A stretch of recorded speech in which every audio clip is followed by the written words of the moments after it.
let's review the best trades from the week of July 6th, review the higher time frame structure, and plan what to watch for going forward next week. Last week, we saw ES base in a tight range underneath the 6260 and 6268 resistance, and then eventually break out of that range for continuation to the upside and expand that range into new all-time highs above 6268 Wednesday and Thursday last week after NFP data.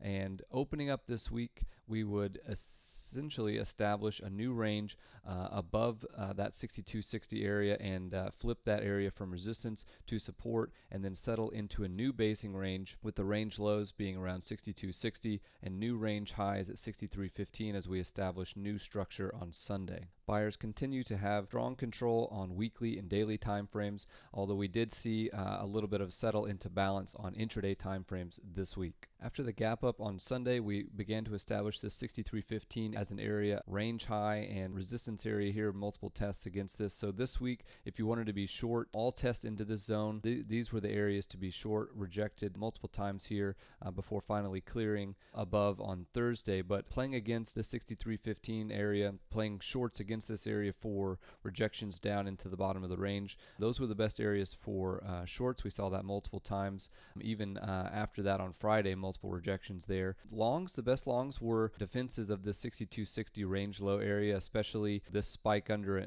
this look below and fail of that area and reclaim. We took several longs on the reclaim above this area, and also several failed breakdowns after defending that area and reclaiming, testing underneath this Tuesday low, reclaiming 6268 for a failed breakdown here. We ended up taking this, which saw that full range traversal into the top of the range, and then that runner ended up surviving into the range high breakout here on Thursday, where we cleared 6315 and made new all-time highs. We ended up sweeping the prior all-time high and then getting a negative headline and failing back into the range. But that was the best trade for us this week, the failed breakdown here, which got that full range traversal and a pretty strong continuation on the runner. Pretty typical price action inside this new basing range this week. Pretty clear range highs and range lows.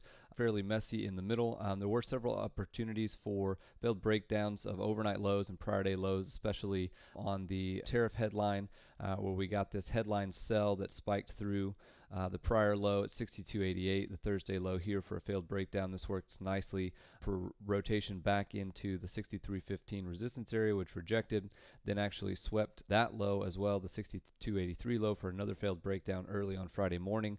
We caught both of those. Those were nice failed breakdowns to end the week, where swept the prior low, put in the failed breakdown, and again got that rotation back up through into the 63.15 range high area. Looking ahead to next week, we have established a pretty defined range here, the range high of 63.15, choppy mid pivot around 62.88 or so, and then the range lows around 62.60. So looking into next week, you want to follow the typical basing range rules. You want to look to fade the edges short near the range highs, especially on any look above and fail that falls back into the range. And then if 63.15 is offered, you can look to be short for rotation down into the midpoint and into the range lows.